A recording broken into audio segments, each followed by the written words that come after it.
Hey folks, JodoCast again, and today I picked up one of these, a Mega Magnus. I know these are old news for you guys in the States and what have you, but they've only just really hit our shores here in Australia. So anyway, this is the next project that I'll be working on. I have some ideas of what I want to do with this. I'm not 100% sure what can be done with it. I'm going to have to have a real good look at it, pull it apart, and see just exactly what I can do with it.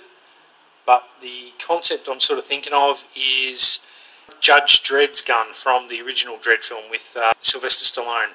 Alright, we'll get this out of the box and we'll pull it apart and we'll have a look what the workings are like and we'll see what we can do.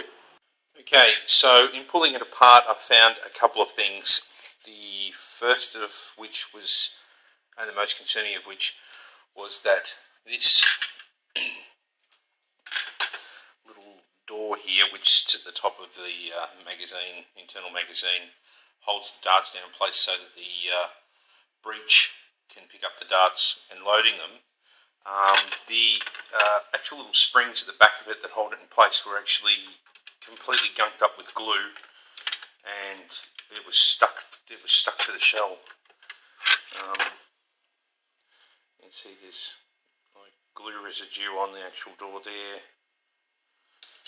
and I don't know if you can see, but in the actual spring, the spring is all gunked up with glue and now it's bent out of shape and what have you, so I'm going to have to do a little bit of fixing there to get that to sit back in. Now that would also, well, I'm thinking that would also explain why in my preliminary firing it tended to jam up and shoot darts and what have you, and I ended up with a little bit of dart damage on a couple of the darts.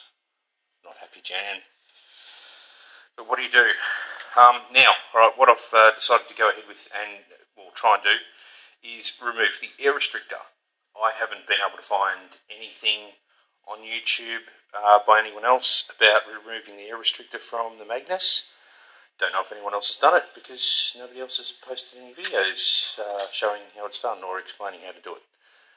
Alright, so in attempting to remove the air restrictor, this is where I've got to at this point.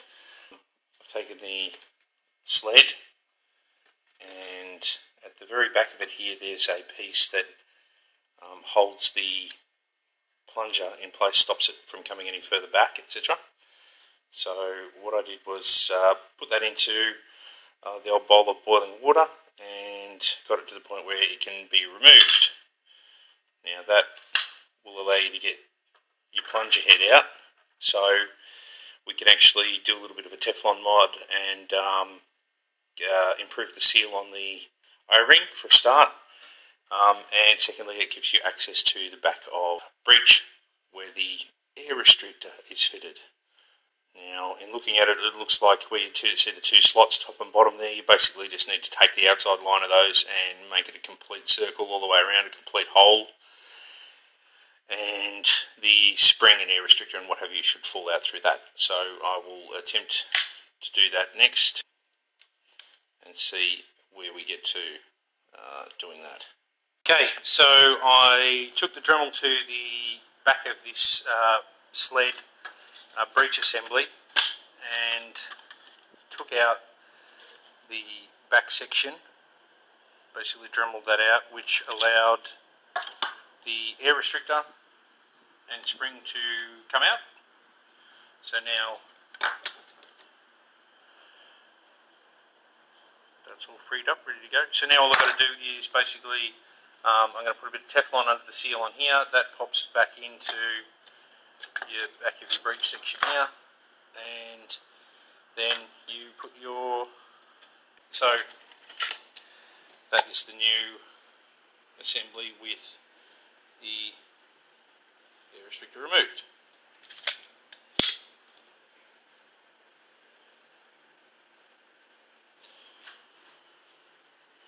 Alright, so I had a bit of a hunt for a spring, something a bit heavier, couldn't find one. In having a look at how compressed the spring is when it's cocked, there's not a lot left in it, so I don't really think I'll be able to do much as far as compressing the spring, etc. I'm thinking maybe a couple of mil, but then that sort of defeats the purpose. I don't think it's going to make any difference whatsoever.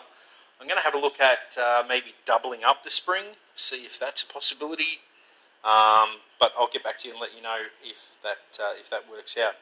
So, all right, we're pretty much sort of ready to go reassemble. Hopefully, I've got this little dart flappy door thing sorted out and working properly now, so that the darts don't pop up and get chewed. I'll put it back together and we'll see how we go, and we'll pop it over the chrony and see if removing the air restrictor is even worth the effort. Alright, we'll be back. So let's see if we can fire the other darts.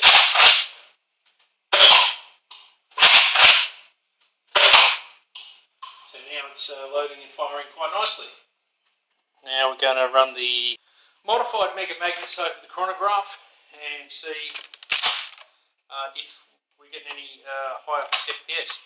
Now mind you, I didn't actually test this before I modded it, but however there's another guy on YouTube that has actually done FPS testing with it in an unmodified form at this particular version, and he said it was averaging around 60 feet per second. So let's see if we're getting any more than 60 feet per second.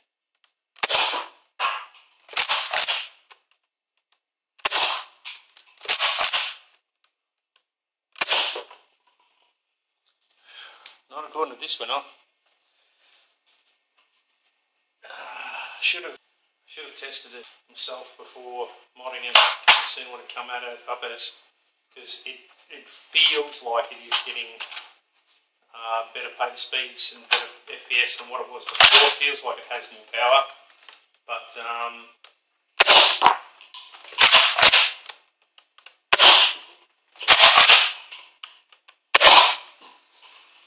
according to the specs, no, it's still around 60 feet per second. It feels really nice. It shoots really nice.